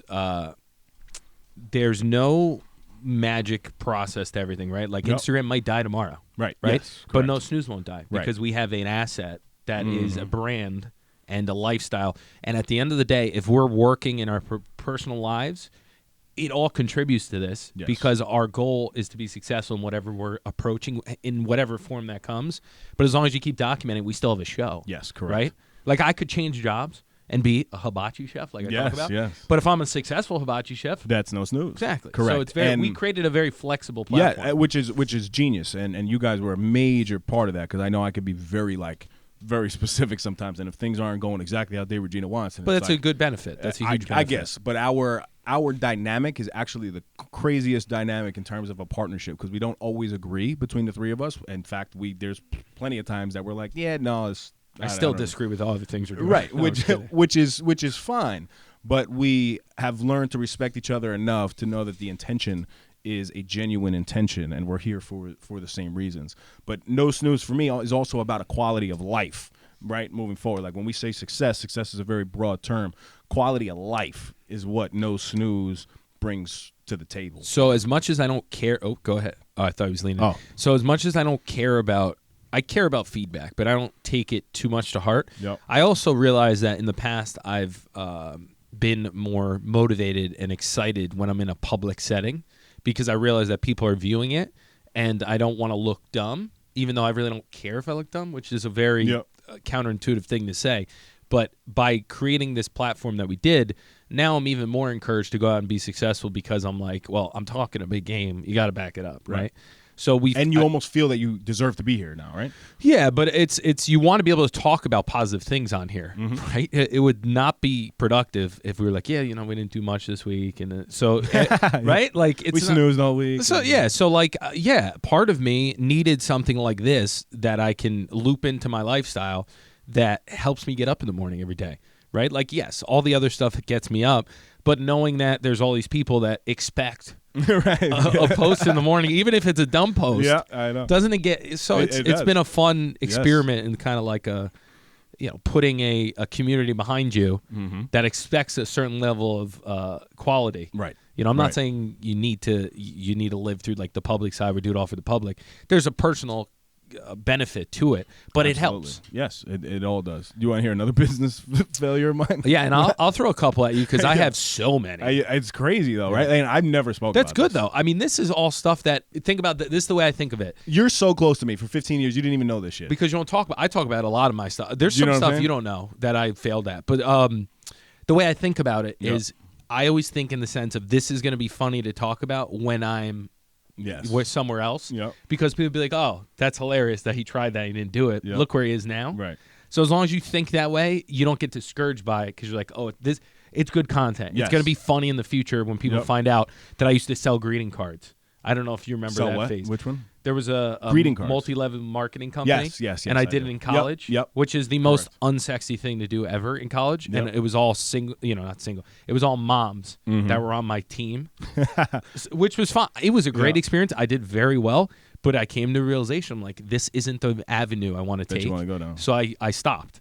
But stuff like that is hilarious. to You've talk helped about. me now open up to this stuff, because I'm telling you, I for a long time needed to portray like perfection in my own life. Right? So you portray that because you value too much of what people think about you, where correct. I catch myself all the time when I start getting concerned about certain things. It's because I'm worried about what other people are going to think about. It's one of the biggest my fears. failure. Whereas now I'm like, I don't care. Doesn't matter. I know when I lay my head down at night, I'm doing things that I enjoy. Right. And it's not. I mean, I obviously get discouraged sometimes when I think people think I'm an idiot. But majority of the time, I'm like, I'm good. I'm happy. That's it. Just simple. Mm-hmm. I don't know. Yeah. But go ahead. I want to hear this other one. So this was a really good one. This was actually a Westchester County initiative I had started, and it was outdoor fitness boot camps, right? And I think you remember this whole I do. phase. So I was doing it as an employee, but then said, wait, why am I doing this as an employee? Like, one, I am the fitness. You're the brand. Right. Like, I am this. People are literally coming to work out because of me. Which is a big realization that a lot of people don't understand. Right. So that's So I mean, that's big. I'm here being paid $65 a class when in reality Throwing out numbers, huh? Well, I mean that was it at the time, but in reality people were paying, a lot more than that to take the programs, and I'm just bringing all this revenue to where I'm working. And I have all the certifications, so it got me thinking I need to create a business proposal. That was the first time I created an actual business proposal, which I love. That got pitched on a very high level with local government, right? And long story short, the idea was phenomenal. They loved it. They were all about it. But then it came okay, I need additional trainers. So now I need some money because I'm not going to pay them out of my pocket. I need you to jump on board. I need the spacing, blah, blah, blah. So that's why I created it. It was literally, and Rich Sika actually sat down with me, created, I want to say, a 15-page proposal. Rich is a smart dude. It Shout out would be Rich. pretty funny if I can go back and pull that file. So the thing, too, that I just want to mention while you're talking, all those business proposals that you pull out, you're going to cringe when you look at them now. Oh, but I know. At that time, they were awesome. We were in college. You crushed dude. it. We literally were in college. But isn't it funny to look back and be like, wow, that was bad. But at the time, it was the best idea ever. Yep. And that was one of the first times that I felt so good because I had left the meeting and I had all this positive feedback. And then I literally was so defeated because they ended up telling me no. So what's the lesson there? What was the lesson there? Yeah. It's a very straightforward one too, that I think about when you say the story. I'm like, this is the lesson. I'm trying to really before you say that. I'm trying to think of really what I learned. Yeah. Tell me what you learned, but I'm gonna tell you what I think. Honestly, what I learned at that time is people were blowing smoke up my ass because seriously, because I was getting all this positive feedback, but when it was really time to move forward, to write a check, they were not willing to put their money really where their mouth was. Yeah. And it wasn't all about the money. There was a lot of spacing involved. There was a lot of insurance liability that was involved in doing something like that. Yeah. And I was within the county park system, right? So I knew that people's intention was good, but my idea wasn't that good, clearly. And I knew that as cocky as I was, this is a good lesson for me, as cocky as I thought I was, I'm not successful because I can't even get somebody to buy into what Dave Regina thinks. So here's my thing. I think the lesson there is you can't depend on someone to give you the green light, right? Yes. Because I'm not saying you did anything wrong, but that was a realization that I had. I'm like, I'm not waiting for people to say you have the permission to do something. Mm-hmm. I'm going to go do it, and then they're going to come to me after, and then I'm going to make the decision if I want them involved and want to take any money, right? So when you do something like that, next time, instead of doing a boot camp, you're going to be like, all right, well, what's the cheapest thing I can start? I'll record a video, and I'll send it to someone. Yep. And that someone might like it, right? Then they'll invite a friend. So that you just have the same idea, just a different application of it, and an application that doesn't need money to start. Mm-hmm. Because a lot of people think you need money to start an idea, but the devil's advocate to doing the business plan is just start doing something and figure it out as you go. Which I did, but then I reached my peak with that one because what I was doing, I did exactly that. I had one park and I was just doing it myself. And I said, you know what? I'm not going to do it for you. I'm just going to charge $10 a class. So I was doing it. But then it got to a place that people really wanted this now. Yeah. And they wanted to do it in their location of the county. So I needed additional people to jump on. So then you come to a head where it's like, all right, well, here's the adjustment. Can I do in other counties? No. I was not. So if I can't, I'm up in my price. Yeah, you're spot but I'm on. just saying, I was it's not all, ready. But he wasn't ready. But so I think when we talk about defeat and stuff, and that quote I used today, which is my mantra, I think about Rocky when he's fighting the Russian, right? And I think of the Russian as the 14th round. Fourth. The fourth round. Well, the fourth movie. I think about when he's fighting him. And up until that point, he hasn't bled yet, the Russian, right? Yes. And he punches him. And fourth he's round. I said 14th. So he punches him, and he starts bleeding. And Paulie starts going wild. And he goes, he's not a machine. He's not a machine. That's what I think about big goals. Yeah. It's once you see a little blood, you're like, oh, I can do that. Yeah. That's getting your first customer. Mm-hmm. When we got our first person that bought a hoodie through the website, you're like, you can do this, Yes. even though it's not a bit like you didn't knock the guy out, but you cut him a little bit. Correct. So like with that business venture, you're cutting the entrepreneurial bug or whatever, a business, so that next time you get in the ring, you try to knock him out. Right. But it's I didn't know you did all this is all awesome, which makes sense because now your savvy makes sense because you swung at all these other things. Exactly. And I was now going to say, I'm not, the podcast has I was talking about this with my father. The podcast has allowed me to become such a better speaker. You're very eloquent. Sometimes I am, and sometimes I'm bad and bougie, right? Bad English, yes. But I was not good at explaining. But to Mike's point, you know when you guys challenge me or you'll say like, well, why don't you start something? Throw something out there. Like get out of your wheelhouse. Yeah. It's like a big fear of mine because I'm like, I've done a lot of things that are outside my wheelhouse that now have shown that you need to hone in on something and commit all in to what you're going to do. I'm trying to get a couple words in here. Yeah. I tell have you. one point. Don't let me forget. I'm very excited right now. This is probably one of my favorite episodes. Really? And it's not so much because you're showing this vulnerability about you, but I think that where you're headed, and I have so many follow-up questions, this could be like a 5-hour episode. I appreciate your vulnerability in this moment.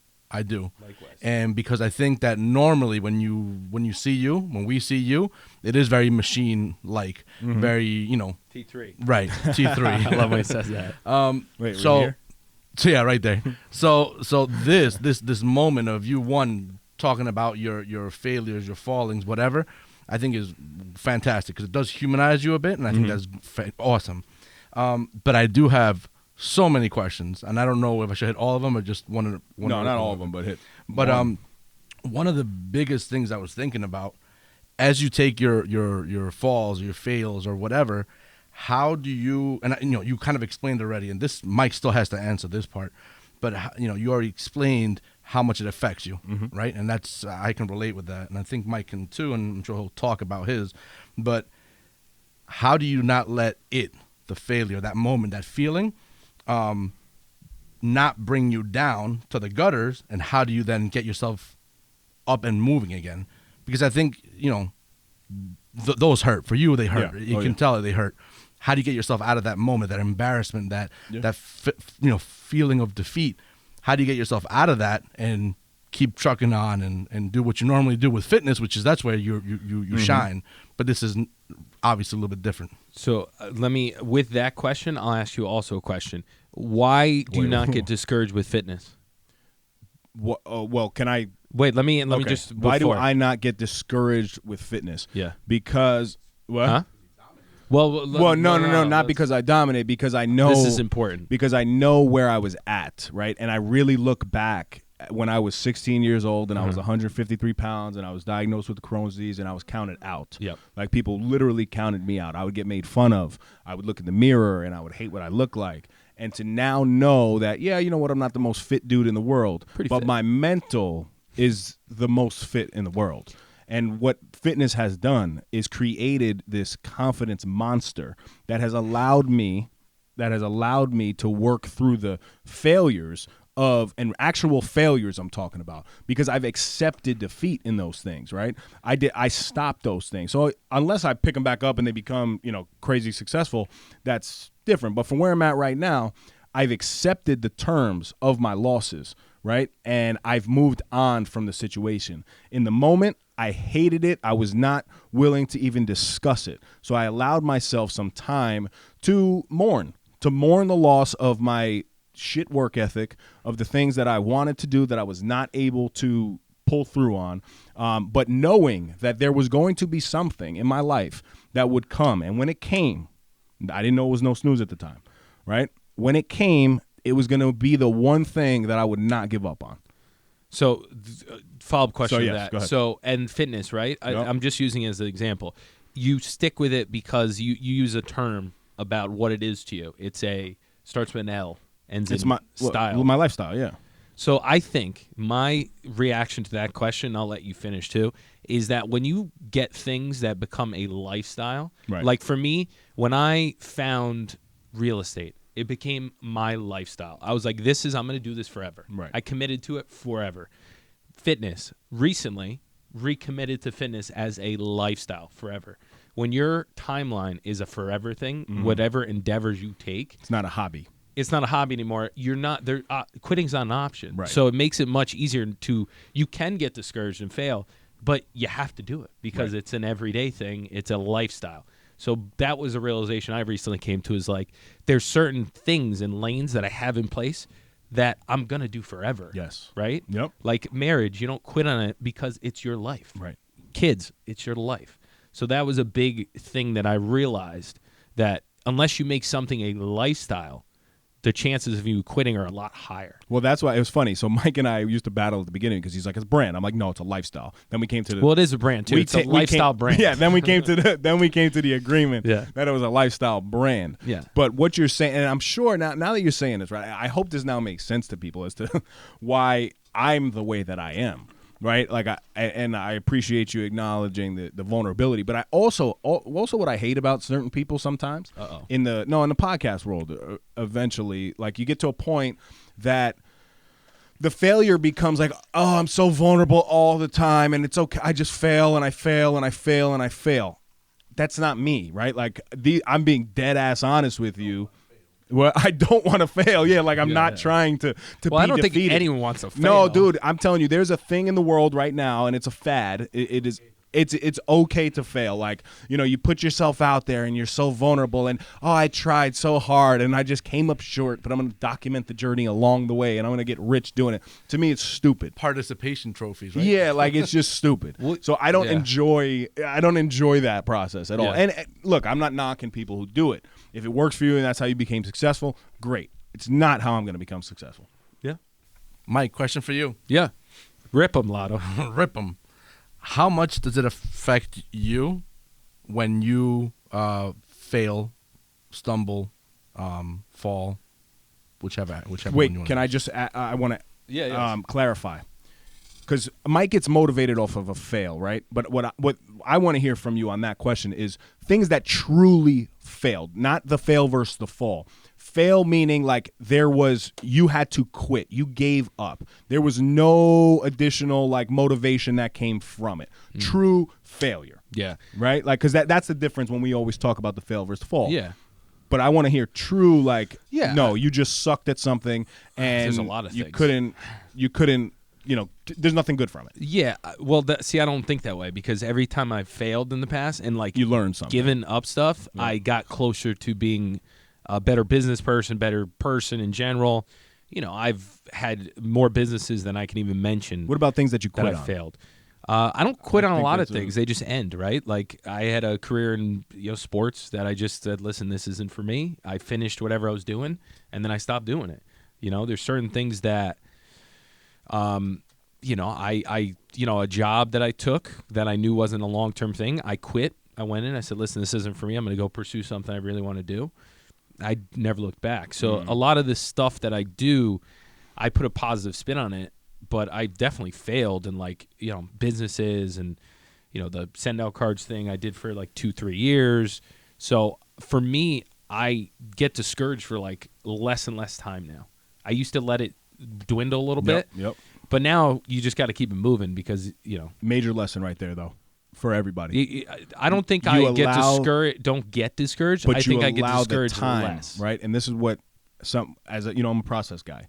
So as I wrote down my process of defeat, accepting the defeat, giving yourself time to mourn the loss, but not letting it define you.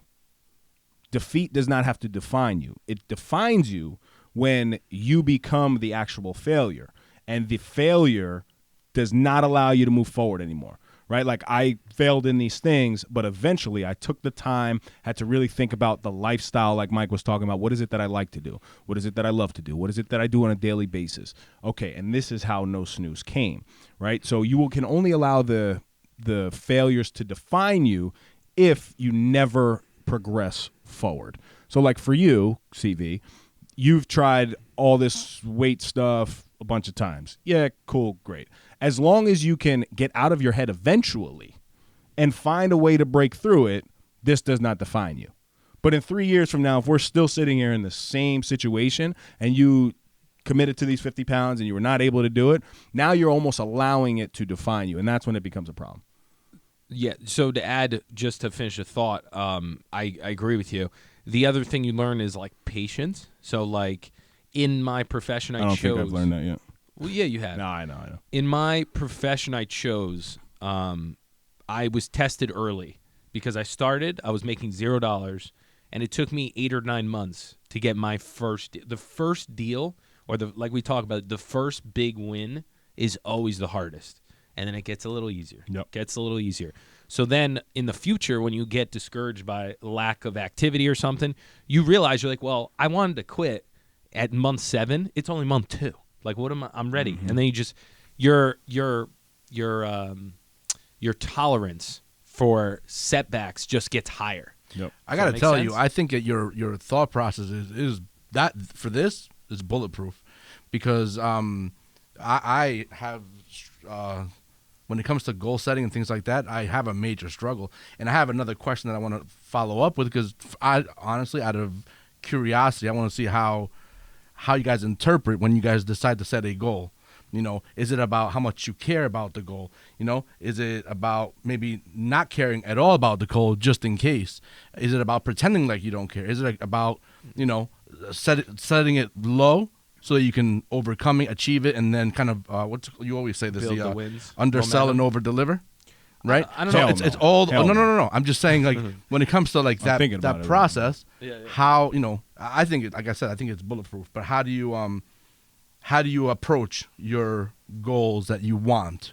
I think you need to figure out what motivate. Like, what do you like to do? Like, in the past when you've had successes, why did you have a success? Because, like, everyone's method is different, right? Yep. Like, I just kind of look at, like, what's worked in the past and be like, all right, in the past, I get excited because of this. So what can I do to incorporate this into this goal? Right. Do you go into your goals passionately? Would you say? Do you think I do? I don't know. I know. You. I'm asking. I know how I am, and I think that's a big reason to answer David's question from before. Why I don't do something or other is because I know how passionately I can get caught up into it. And so why haven't you been? Hold on. So I'm just no, it's not, because you will. For me, most likely I will achieve it. But God forbid I don't. Then I hear you. But that's where I will then spiral if for whatever reason it doesn't work. I am very similar to kind of what David says. You're hard on yourself. Right. So I do feel that, you know. So that's why when you talk, it seems very different. That's why I say your mental process there is bulletproof, because if you can go and having fails and falls and you get up and you just keep moving and you just do it again, and I think that's awesome. But I fall once hard, and it is very tough for everyone, right? No, so you're like, right, and that's why I'm asking. That's why I'm curious. It sounds like your method more be on the Dave one, where you need to create these signposts or these goals that you're hitting, because just for whatever reason, the kind of model I've adopted was because I think I throw a lot of stuff out there and I try a lot of things, where if I did have a little more regimented, maybe I wouldn't be moving like I do. But it sounds like for you take at least in the short term, you take the failures hard. Yeah, no, I definitely do. And I got to be honest, I don't really want to talk about the me part. No, I know. I'm really interested with you because it is very different. I definitely, and that's why I said this when Dave started talking, I can relate to that more. But, you know, for you, how, you know, and that's why I said, how passionately do you dive into your goals? How serious do you take them?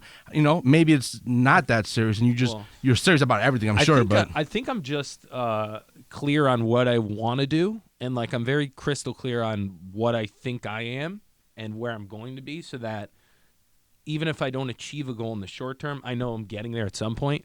So the confidence is in what I foresee, because I have so many things I've done in the past that I've said I was going to do, and I go do it. It might not be within a timeline that I thought I could do it, but eventually it happens. So, like, you know, I told people I was leaving my job, full-time job, where I was getting a salary, and I'm going to go sell real estate. And everyone was like, "You're going to sell real estate?" I'm like, "Yeah." Then I told people, like, "I'm going to start a food show." And they're like, "We're starting a food show?" And then, you know, "Oh, we're doing a podcast." "You're doing a podcast?" So, like, everything people have been kind of like, like, they question you, and then you go do it. So then when you're talking to yourself at the end of the day, it's just you in the mirror, you could say to yourself, "Yeah, I said I was going to do all this stuff, and I'm doing it. So why should I think I'm not going to do what I said I was going to do that I didn't get now, but I'll get in 4 months?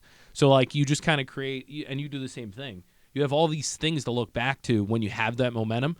So you have the momentum, just not in a certain lane, right? So once you just replicate, like clearly you have a expertise in all of this stuff, you just reallocate it to a new lane. And when you have a failure, you just say, well, I'm a genius behind the camera. Like, I just need to replicate that in this other area of my life. And that is Does that make exactly sense? what fitness has done for me. Yeah, so he uses that as Yes, the starting the point. You crutch. need to use this as your yes, starting your point. attention to detail here should be your attention to detail everywhere. Correct. And then to add to, Which is not easy. Yes, but what he does much different than me is then he allows it to fester in, and then he gets, he can't break out of the mental barrier piece. That's why when fitness is the crutch, I just challenge myself physically to then create that confidence. But to add to Mike's point about the goal setting, and you guys, we've argued about this before. I know how hard it is to be consistent, and consistency is what helps attain goals. Right? It doesn't matter what you're doing in life. As long as you are consistent with a process and you move towards that, that's going to get you closer to the goal. So unless I am extremely passionate about something, like you guys have told me, well, draw cartoons. Like CV has told me, well, what if I challenged you to drawing cartoons? You're not gonna do it. Well, I don't want to do it. Yeah. So I don't think people should. I don't think people. This is me. I will never do something that I don't want to do, and not that I can't set a lofty goal. Like clearly, me going out and buying investment properties, right? Like when we first did that, then when we bought the house, I have a thing in my head that every 5 to 7 years I need to own another big asset. But you see how clear you are? Yeah. Like when you talk, CV, he's so clear on what he wants. That's part of it. Is like you need to figure out what you want and then go get it. It's and really the success piece for me, or whoever is I'm saying. no, but it's the quality of life that I'm after. I know exactly what I want in terms of I've worked weekends for my whole life, right?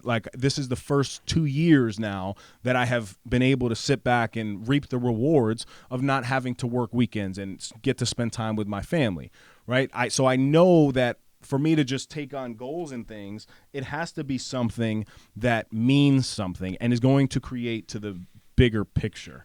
And you might have to give yourself a narrative that you believe in, right? Like you might have to say, listen, if I do this thing, then I'm able to go for walks in, you might have to set up little games and wins for yourself. We're going to wherever, and I'm going to have my shirt off, and I'm going to be looking like this, right? Yep. There's certain, you got to figure out how to motivate yourself and keep it fun. And maybe CV, to start off for certain things, people might need an accountability partner. Mm-hmm. Someone that's a style. Sure. I like when Dave's above me. I like when I have accountability partners that are better than me in a lot of things, because it forces me to level up quicker. Yeah.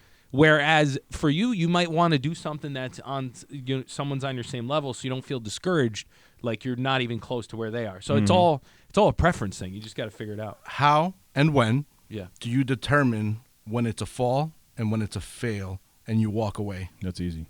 Well, I see the whole word and thing. The reason I'm saying this, from Dave quitting. go. So if you want me to say it, yeah, say the word failing quitting. and quitting. Say the word quitting. Because I think that's what it truly when is. When it doesn't align. But hold on, and the reason I'm asking is because I'm sure at some point or another in the process, it's like a fruit. Freezer. The goal is something you truly wanted. So at what point do you say, you know what, I'm failing, I'm quitting?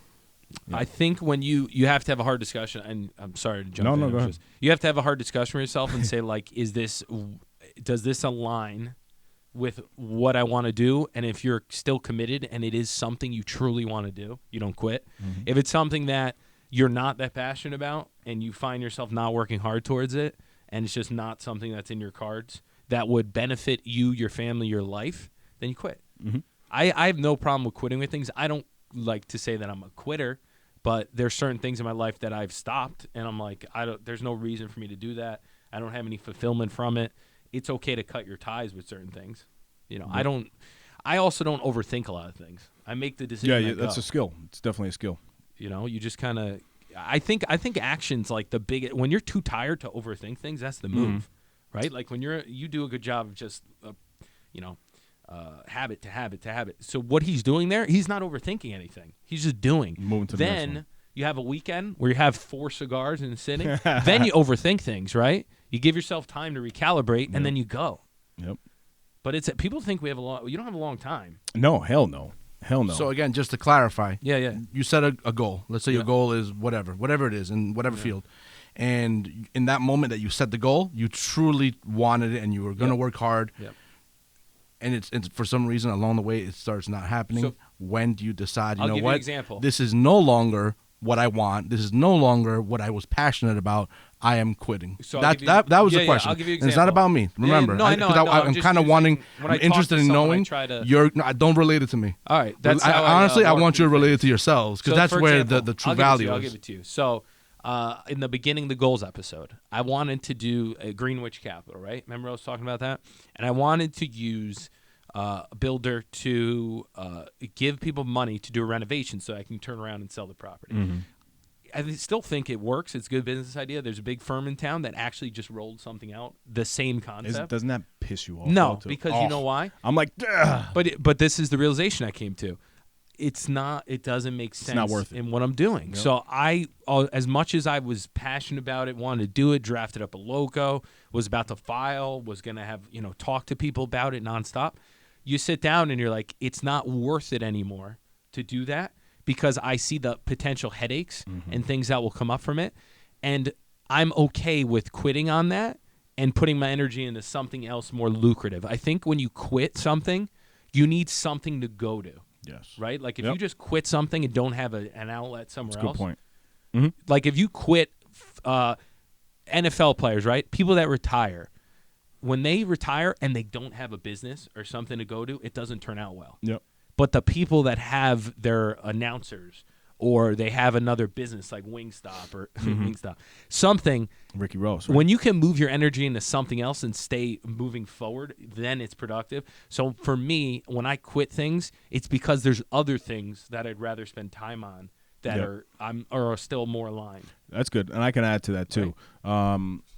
For me, the first thing that I would ask back to that person is, where are you at in your life? Right, because you're much different if you're fresh out of college and you're trying to figure out what it is that you like. At that point, I mean, it could be 6 months to a year of a timeline that you give yourself. I do think you should give yourself a timeline. Timelines are extremely important, right? Like for me, nowadays with the functions and the legs that we have, sprouting in our personal lives and through, No Snooze and the extracurriculars we're with, like I'll give you 30 days on something that I'm working towards, right? And if I don't feel that this is something that's worth the burden of my time, I'm not going to get involved in it anymore. Yep. Right? 30 days is a very short timeline, but I also know the amount of growth or defeat you can feel in 30 days of doing something consistently every single day.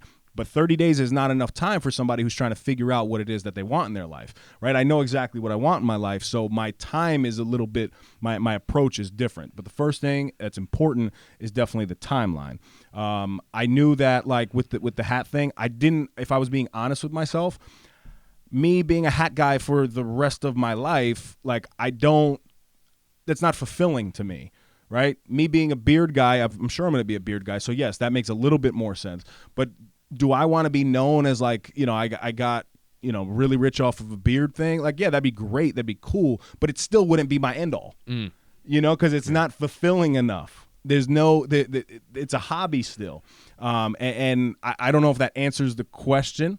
Yeah. I hope it does, but timeline is pretty big because somebody out of college is much different than somebody who's got kids and is 35 years old. So for your timeline, right? Like I found that my 30 days, it's hard for me to accomplish a lot in 30 days because of the different things that I'm trying to do. So I look on I go by years, right? But you're set already. You're in a lane already. Yeah, but I'm just the way I think is like a year gives me time to flutter and like try to organize things. And if I don't get it done by the end of the year, that's okay.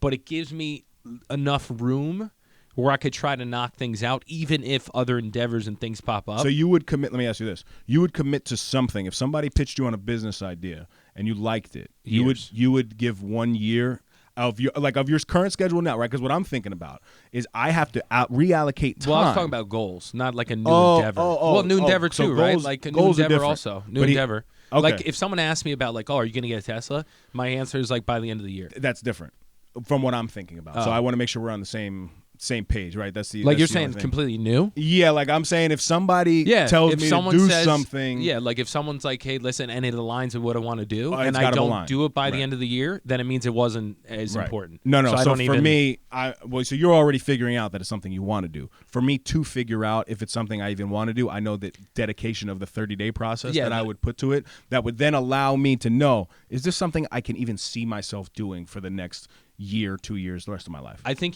So like when I quit my job, before I quit it, I said I'm going to take real estate licensing classes 6 to 10 during the week after a full day of sales.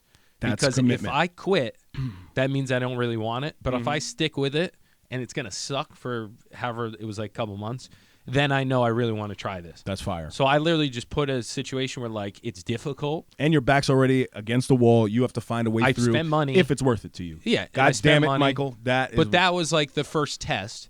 Then the next test was like, all right, well, if I really want to do this, I got to quit my job. Yeah. So I went and I quit, and I'm like, wow, I'm really making strides towards this thing. So I quit my job. Then I'm like, all right, well, I have a year basically to try to make some type of money. If I make anything, it means it's possible. If I cut the Russian in year 1, I got a shot at this. So there's like, consequence. You keep putting things in front of you. I think for the biggest thing for me that motivates me is consequence of money. If I commit money that I worked hard to make into something, that more means motivated too. Yeah, because I'm like, I'm going to try to figure it out. But also to the consequence piece, right? On your question of the original quitting versus not quitting. Yeah, are we answering your Are question? you willing? Yeah, we did. Right? And I think we actually did a good job with two different perspectives. What are you willing to sacrifice? Not consequence, sacrifice.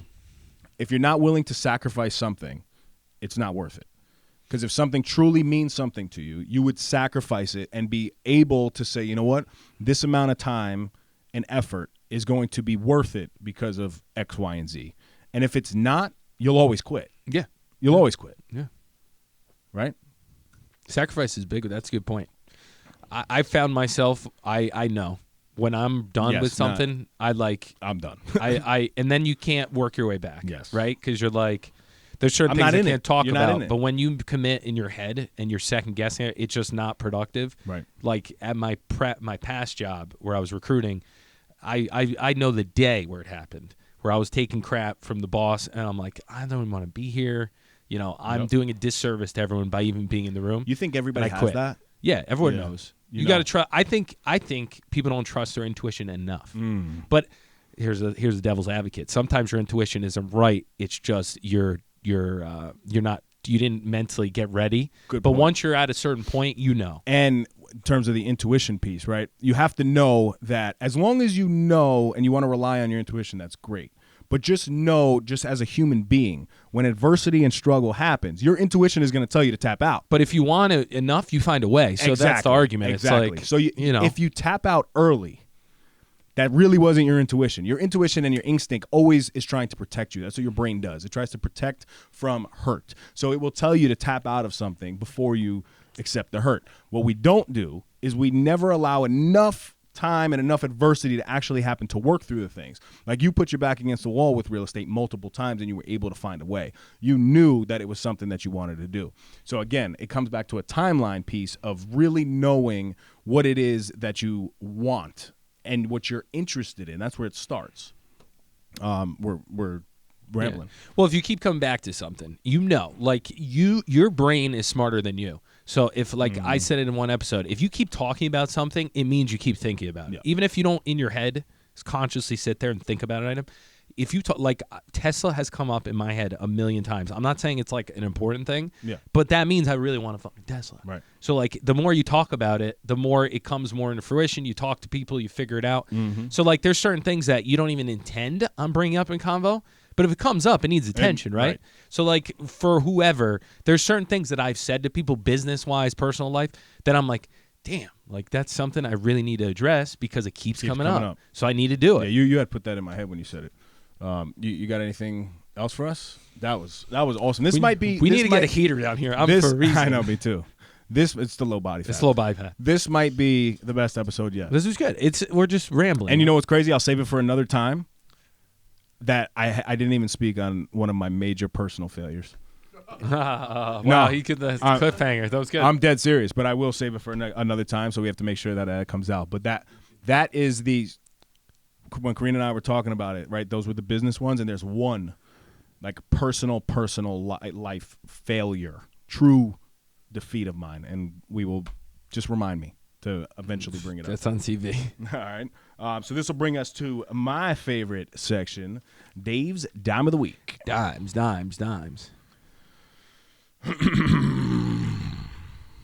I have to read this one because it has to come Your out chest properly. is distracting. I actually have to urinate very badly. Yeah, too. I've been slamming fluids. It's crazy. All right. When defeat comes, accept it as a signal that your plans are not sound. Rebuild those plans and set sail once more towards your coveted goal. Napoleon Hill, Think and Grow Rich. Nappy Hill. Did you see the song that I posted today? The song, no. Set Sail, it's called. Wow. It's reggae. We're on the same. Come on. Reggae. But even think about what we just talked about. Like that. Well, I mean, it should align because we. No. Of course it's going to align. Like, of course it's going to. the theme of the show. No, of course it's going to align. But Can you believe it relates? No, you're stupid. I'm saying I got what you're saying. Like some people define defeat much differently, but defeat is something you gotta accept at times. I like that. Like if you're on a deserted island and you had to get back to your family, even if your raft broke 99 times, you're still trying to build a raft and get off that island. And you have to take things that did work, right? But what? Yeah, Yes, like that's a very. I never even thought of it. right, that way. and that's what I'm saying. I'm like still building that raft. that's right. And it's Build I'm gonna that be like, raft, all right, baby. that didn't work. Let me change this. Let's go. Should we get deserted on an island for like an episode and try to get off? I thought. How long? Listen, my diet, the way that I just heard it, should we get dessert on an island?